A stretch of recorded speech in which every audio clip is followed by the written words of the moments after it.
Пожелаваме ви успех. Лека ръка на този, който ще тегли. Един от тримата ще тегли, да видим кой е късметлият. Стиглете по едно пликче.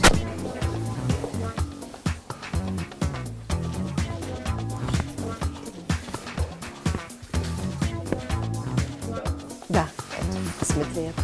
Пликът беше предварително запечатан и затворен с восъчни печати, печати на университета и подпис, предаден с приемно-предавателен протокол.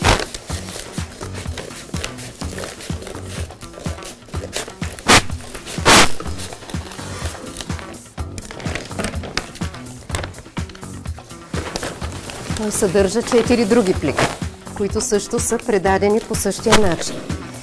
Първият плик е пликът с всички 24 на брой теоретични въпроси, както са в конспекта ви.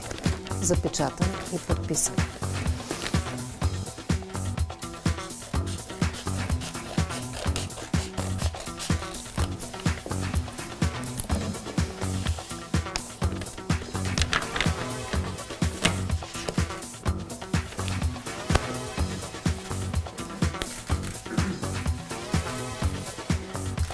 Сбъркайте ги. Сега се концентрира и тегли най-добрия. Химично равновесие. Обратими и необратими.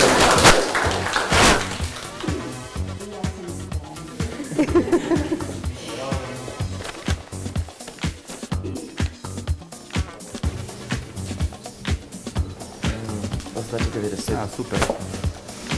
Киселинно основни свойства. Обяснете киселинно основните свойства.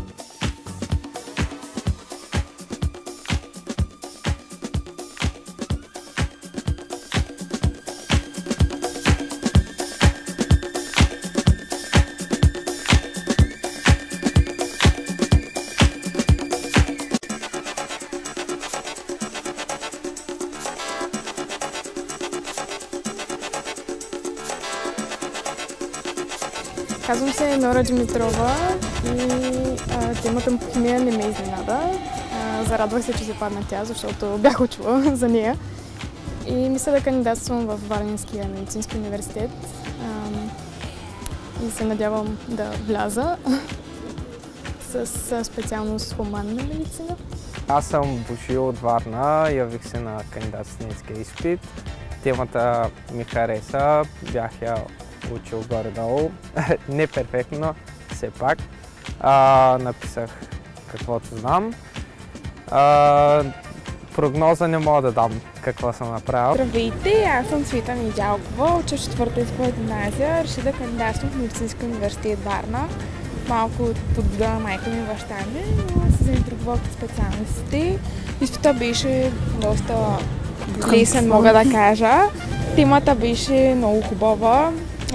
Задачите малко имахме проблеми с тях, но се надявам, че успя да ги реша. Надявам се да изкарам добра прилична оценка, да мога да кандидатствам с нея и искам да уча много медицина. Ако имам успех, след това медицинска генетика, някъде в чужбина и да стана нещо като доктор Хаус. Аз съм Натали Милкова, уча също в 4-та езикова гимназия. Реших да кандидатствам миналата година. Изпитът беше наистина приятен, темата беше добрите теми, които могат да се паднат. Мисля, че я написах добре. Задачите може и по-добре да се случи. Иначе още не знам какво точно искам да кандидатствам, дали медицина или дентална медицина. Но това ще покажат резултатите, които се надяваме да са добри.